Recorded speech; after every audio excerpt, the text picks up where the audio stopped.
Big shoutout at isang masayang araw naman sa inyo mga kalye. For today's video, magre-review tayo ng 4K Ultra Action Cam. So kasi nag-upload na ako nito before kung paano natin pinapaganda sa settings. Kasi normally talaga ang mga action cam na ganito na low budget at gusto ko lang mag-start is pwede ka na dito. Actually, parang rin namang professional pag may ganito ka. So anyway, pag-usapan natin yung kanyang pinaka-features, no? So before, pinakita natin yung mga settings, mga program para na-adjust. Actually, tatlo na nga itong ganito ko action cam, so dalawa.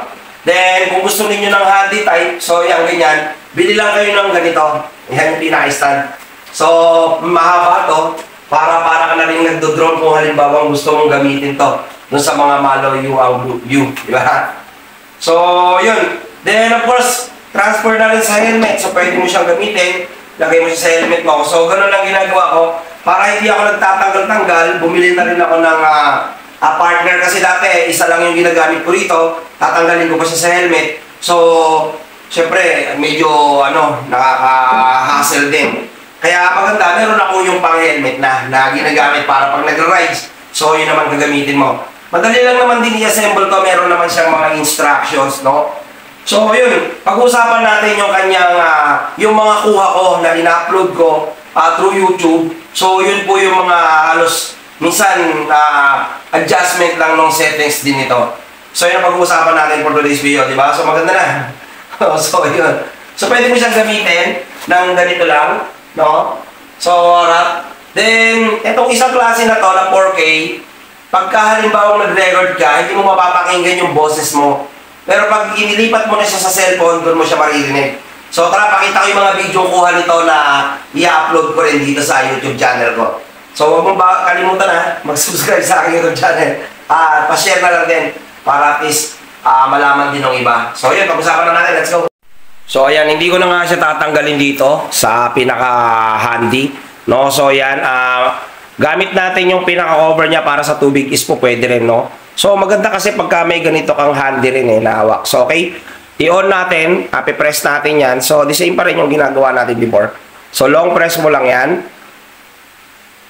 Okay. So, it takes mga ilang seconds bago mag-on yun. So, yan. So, medyo lang, no? Yung reflection lang ng ilaw. Pero okay lang naman yun.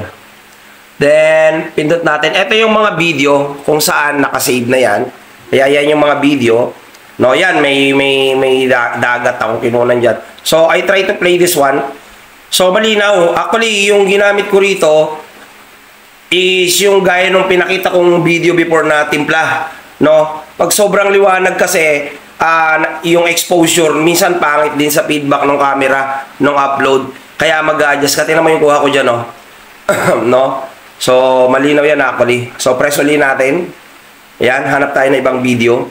No? So, eto gamit ko yung yan. So, maganda rin kasi pag meron kang stand na hawak, yung pwedeng gamitin na pinaka-monopod mo, no? So, parang nagdo-drone ka rin. So, pwede yan sa magbibideo ka ng mga pagkain, di ba? Yan. So, stop natin yan. Hanap tayo ng iba. So, yun yung mga video. Nung meron din akong video dito na gabi, no? So, actually, for upload ko to, itong video na to, medyo lang dito ng konti, pero malinaw at maganda kuha niyan, mga kakalye. Ayan.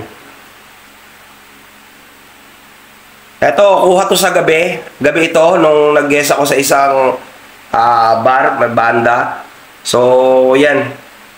Malaking bagay ang action cam, mga kakalye, sa mga nag-start mag-motovlog. Kasi ito is magagamit mo na siya talaga sa motor mo. Yun naman ang purpose niyan, makukuha mo yung mga magandang view.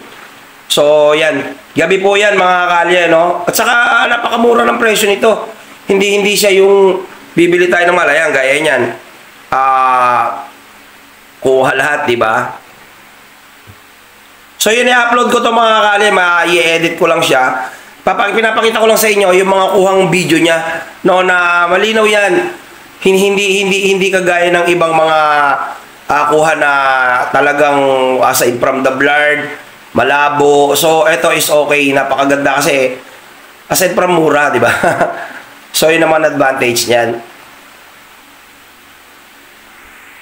So, yun mga kakali ha, i-upload ko yan, i-edit ko lang, so ganito lang siya. Maraming salamat dun sa mga nagko-comment at patuloy na nanonood. Huwag po kayong madismaya kung 4K Ultra na mura lang to na nabibili sa online. Ilalagay ko po dyan kung saan online ko to nabili, kung saan, I think sa TikTok ko to na-order eh. Oo, mura lang. Ang nagsisi sila is may memory card na to na free, no? So 32 gig na yan. Complete set package po yan, no?